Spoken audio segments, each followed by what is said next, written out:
Hi everyone, this is Nalini and today we are going to study class 9th poetry 6, that is No Men Are Foreign. Okay, this poem is written by James Kirker and this poem is a very peaceful poem because it promotes brotherhood and equality.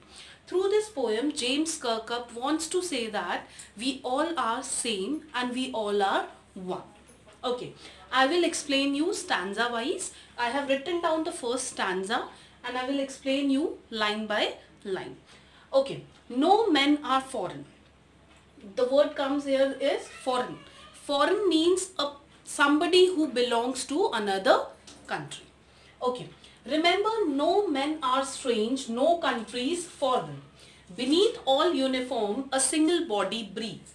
Like ours, the land our brothers walk upon is earth like this, in which we all shall lie. Okay, James Kirker wants to say that everybody, even every human being has to remember this, that no men are strange. Strange means no men are unknown. जैसे we all are different from each other, but we are not unknown to each other. No country is foreign, and no country, you cannot call any country foreign country. Beneath all uniforms, a single body breathes. अब वो कहते हैं कि uniform here means different religion, different color, caste, creed. ठीक है, तो वो कहते हैं कि हम जैसे we belong to different religion, ठीक है, या फिर हम क्या करते हैं डिफरेंट कास्ट को बिलोंग करते हैं, बट उन सब के से ऊपर क्या है, we all are human being, a single body breathe like ours. हम सब एक जैसे हैं, we breathe in a same manner. ठीक है, the land our brothers walk upon, और वो लैंड, the earth is the only planet where we live.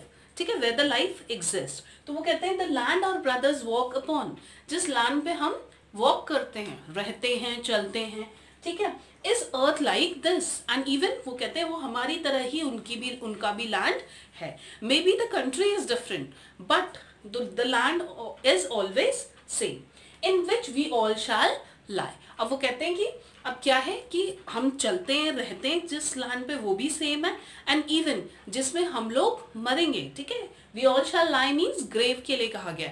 It will remain same for every one. Stanza 2. They too aware of sun and air and water are fed by peaceful harvest, by war's long winter starved. Their hands are ours and in their lines we reach, a labor not different from our own. Okay, in this stanza, James Kirkup, the poet, wants to stress upon that we are common through natural resources. Natural resources मतलब the resources which we get from nature. ठीक है, वो क्या करते हैं, we all are using it in a same manner. Like वो कहते हैं कि they to aware of sun and air and water. अब वो कहते हैं सनलाइट, एयर एंड वाटर हर जगह सेम है अर्थ पे. It is same for every one, for every country man. Are fed by peaceful harvest. अब वो कहते हैं इवन इफ, जैसे हम एग्रीकल्चर पे डिपेंड है, इवन वो कहते हैं वहां पे भी जो हार्वेस्ट होता है, ठीक है, they are peacefully fed by those, by wars long winter starved. और वो कैसे कहते हैं वॉर होती है, तो वो कहते हैं जैसे दो कंट्रीज के बीच वॉर होती है, ठीक है, तो दोनों जगह क्या होता है, स्टार्वेशन होता है. Starvation means hunger. ठीक है, तो वो कहते हैं उनके वहां भी लॉन्ग विंटर्स कैसे निकलते हैं, स्टार्व्ड होते हुए निकलते हैं. Their hands are ours, and वो कहते हैं हैंड्स जो है हम लोगों के सेम है. ठीक है, and in their lines we read. And वो कहते हैं इवन हैंड्स तो सेम है, लाइन्स भी सेम है जिनको कई लोग पढ़ते हैं. A labour not different from our own. अब labour here means hard work. वो कहते हैं जैसे हम हार्ड वर्क करते हैं, they do the same hard work. मतलब हार्ड वर्क की definition is same for every one and every where. Okay, stanza 3. Remember they have eyes like ours that wake, or sleep, and strength that can be won by love. In every land is common life that all can recognize and understand. Okay, अब वो कहते हैं in this stanza he wants to stress upon the fact that everybody will understand the language of love. ठीक है, या everybody must understand the language of love. remember they have eyes like ours that wake. वो कहते हैं जैसे हम सोते जागते हैं, we sleep, we wake, वो कहते हैं वैसे ही वो सब सेम करते हैं. And strength that can be won by love. और जो हम में strength है या उनमें strength है, वो कहते हैं it can only be won by love. In every land is common life that all can recognize and understand. And वो कहते हैं love जो language है, ठीक है, या brotherhood या फिर fraternity, equality की, वो कहते हैं वो सभी समझते हैं. Now we come to the stanza 4. Let us remember when we are told to hate our brothers, it is ourselves that we shall dispose, betray and condemn. Remember, we who take arms against each other. Now the poet wants to say that let us remember when we are told to hate our brothers, to kill our brothers. ठीक है, मतलब to kill our fellow members या fellow people of the earth. It is ourselves that we shall dispose. अब 3 words आ रहे हैं, disposes, betray and condemned. ठीक है, disposes means deprive. Deprive मतलब taken away, जैसे कुछ ले लेते हैं, ठीक है. Betray मतलब धोखा देना, ditch करना. And condemned means full disapproval. ठीक है, किसी चीज को disagree करना. तो poet wants to say it is ourselves that we shall dispose, betray and condemn. वो कहते हैं it is in our hands कि अगर कोई हमें कहता है to hate our brothers या to kill the other people on this earth, we are the one जिनको क्या करना है, not to disturb the serenity, not to disturb the peace of this earth. हमें उसको disapprove करना है या फिर इस thought को अपने mind से हटा देना. Remember we who take arms against each other. और हमेशा ये याद रखिए कि कोई आपको फोर्स नहीं कर रहा है, but you are the one जो क्या कर रहा है, you are abusing the mother earth by killing your brothers या by killing the other people living on this earth. Stanza 5. It is the human earth that we defy.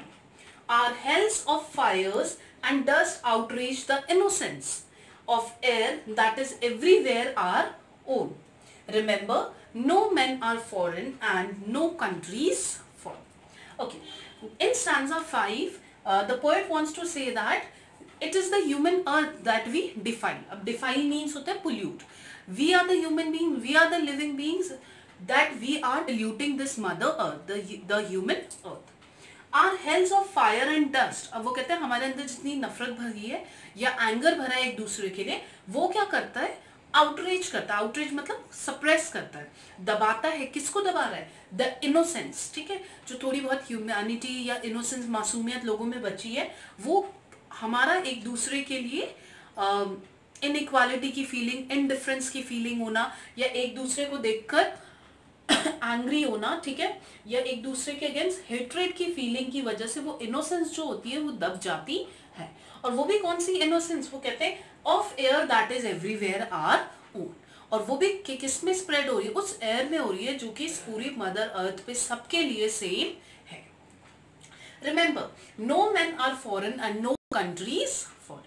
And वो कहते हैं अगर आपके माइंड में कभी ये थॉट आता है या कभी कोई आपके माइंड में इस थॉट को डालता है, तो you should always remember that there is no country that is called foreign and there are no man जो those who are called foreign.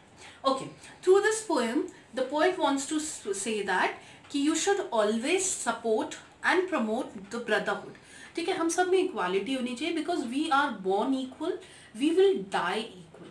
ठीक है ना, हम सेम हैं, we are alike and through this हम क्या करेंगे, we will spread the message of fraternity, brotherhood का मैसेज देंगे and also we can spread peace जो कि बहुत ज़्यादा वॉर की वजह से या कंट्री में डिफरेंसेस की वजह से स्प्रेड होती है.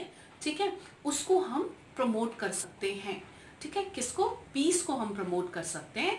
तो this is a very peaceful poem जो कि ब्रदरहुड का message. Now we come to the poetic devices of the poem. There is only one poetic device that is simile. First stanza, second line, a single body breathe like ours. तो like word हो रहा है, like direct comparison के लिए होता है. And in the same stanza in line 4 is earth like this. And as I have told you earlier also, that this poem is a free verse, then there is no rhyme scheme in the. I hope you have understood the poem. Thank you.